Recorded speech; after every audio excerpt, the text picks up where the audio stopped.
And I was your proverbial Western Kentucky farm kid. I grew up on a small farm. We raised tobacco, we did row crop, and I hunted on that farm.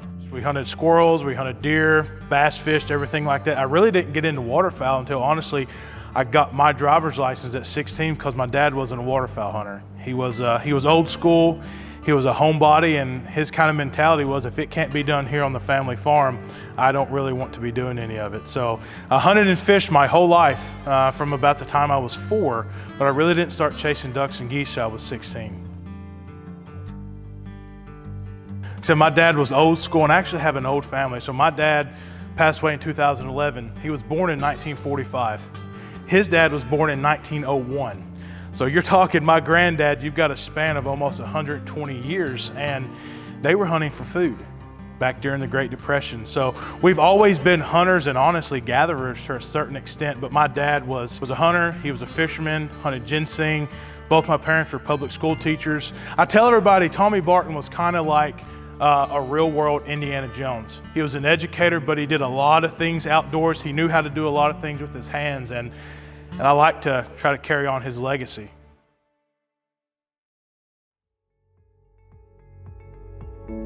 The first step in teaching Henry a structured retrieve is I always start where I can control 100% of the environment.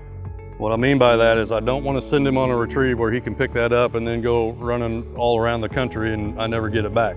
So that's why we're running, I call this my puppy shoot. And as you can see, I've got 100% control of this environment. I've got 3 walls, so he's got no choice but to go pick this dummy up and bring it right back to me, okay?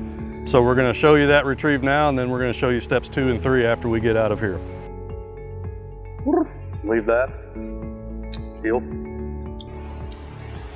So what's important here is this whole time that I'm going down and setting that dummy up, I'm checking his obedience, okay? Everything that we've worked on before. I'm making sure that he's heeling properly, that he's together with me, that he's not pulling too far out in front, okay? This is starting to put all the pieces together now, okay? What we're gonna do is let him settle in. We're not gonna be in a big hurry. Just slip our lead off, and we don't wanna teach him how to break, so we're gonna use the lead here just to make sure that he's steady. We're gonna get our arms straight out. We're gonna drop down. When we're ready to send him, we're just gonna say his name, Henry.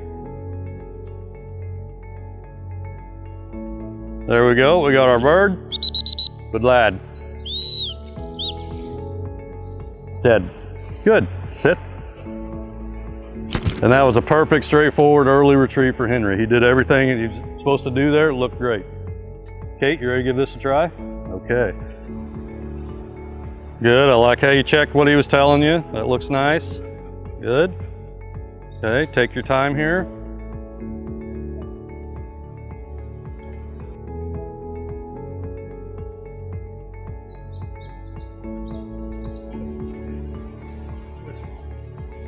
Yep, peep, peep, peep, peep, peep with your whistle. Be ready to take your dummy as soon as he gets to you. Excellent, now what do you do? Great. Very good.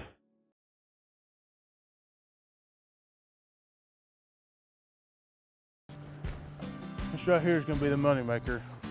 Yep, hide and watch. This is Stand the Snow. He's gonna bring them in. Now, position him right there. Go. And I will have one full body mallard out today. It's bad luck if you don't. Because I have a brother, we're 19 months apart, and he has 2 doctorate degrees and he lives in Rhode Island. Absolutely nothing to do with the outdoors. Cared nothing about hunting, cared nothing about fishing, nothing. I think about that with my kids. Why did I take grasp of that and will my children? And I really don't know. Obviously, I wanted to be like my dad growing up, and that's what he did. But it's just something inside me when I was little. I was like, this is really awesome. Going deer hunting with my dad. I have a BB gun. I'm shooting hedge apples and all this stuff. And I don't really know what made it just this urge, but I just had to do it. And ever since I was a younger child, I was never little, I was like, man, I've got to figure out a way to make money. And man, how awesome would it be to make money by hunting and fishing? And since I was probably 10, that's kind of been my life goal. How am I going to do what I love to do, what I almost primally have to do, but make money doing it. And that's kind of where it all started.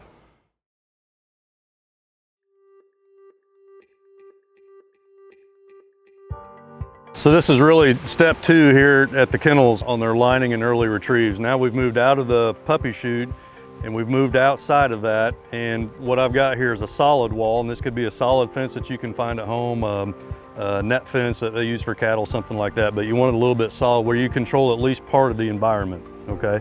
And that's why we're using this. The next step will be we'll get him out into something that's a little bit more open. So it's gonna be the same process. We'll walk him out, we're gonna set up a trail of memory, come back, line him up, send him, let him have it.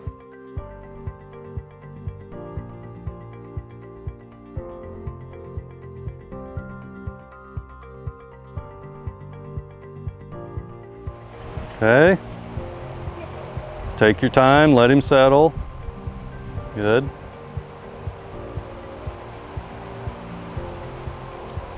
Very good. Right arm out.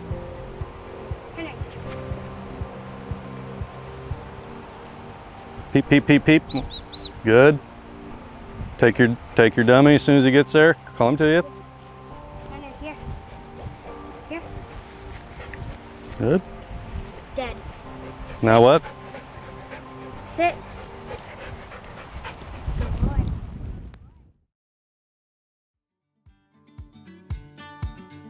Honestly, it started when I was 15. Goes back to the hunting and fishing. There was a tackle store up on Kentucky Lake. My mom took me up there one spring break. I walked in as a cocky 15-year-old kid and said, "Hey man, my name's Boone. I would like to work for you." So my mom drove me back and forth during spring break, started working in a fishing tackle store all throughout high school, ended up managing it, and I lived, eat, and breathed bass fishing. Went to school for a multitude of different things, and all the way from nursing to wildlife biology to diesel mechanics to conservation biology. Long story short, I got on at Gander Mountain. The local Gander Mountain here, when we still had one in Paducah, and I was selling guns. And lo and behold, Higdon's in Paducah, the Gander Mountain I was working at was in Paducah. Things crossed, and one day a mutual friend said, "Hey, would you like a job at Higdon?" I said, "Yeah, what am I gonna be doing?" They said, "Well, they need a warehouse associate." And I'm like, this is it. I wasn't making a ton of money at Gander Mountain, but I also didn't really see myself going to where I wanted to be working at Gander Mountain either. So I took this job back in the warehouse we just walked through, and I was putting stickers on boxes and putting them on pallets. And 5.5, 6 years later, this is kind of what we're doing now. From the outside looking in, Higdon, Momarsh, Power Calls are these respectively large companies. The workforce here is actually pretty small. So everybody here has a ton of different hats that we wear. Technically, my title is the accounts manager. So I have a series of dealers that you guys probably are shopping at, and I'm their point of contact. Make sure they get their product and make sure they get it on a timely manner, make sure we get our money. That's really what I do, but also with the show, Higdon Outdoors Television, I am one of the co-hosts, and I work with the sponsorship, chauffeur, I drive the trucks everywhere. There's a lot of different hats here, but my big boy job is the accounts manager side. I work in sales. And then kind of the fun side is we get to dabble around with the show.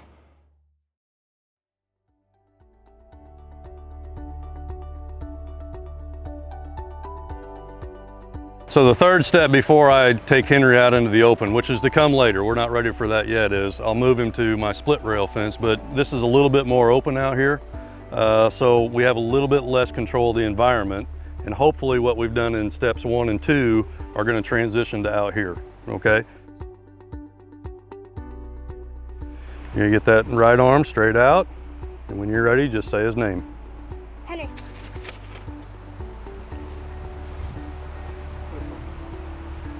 Peep, peep, peep, peep, peep. Be ready to take the dummy as soon as he gets here. It's all right. Sit. Go ahead. Nope, take your dummy. Tell him dead. Dead. Now ask him to sit. Sit. Sit. Not bad.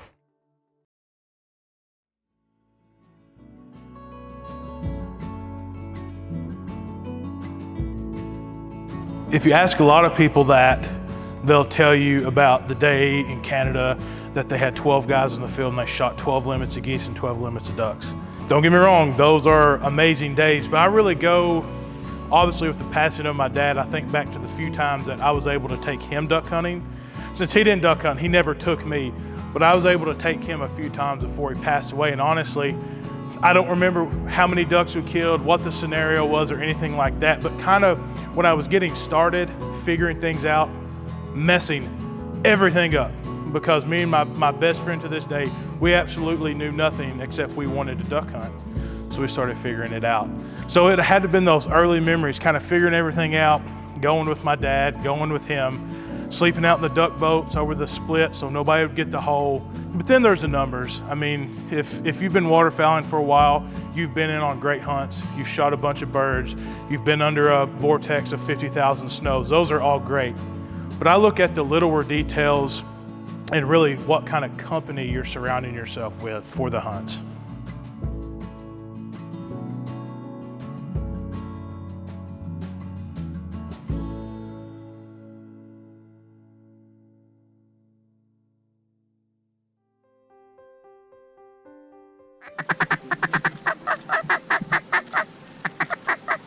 I'd never done it before, wasn't really familiar with it, and didn't understand the tradition and the culture and the history that went into it.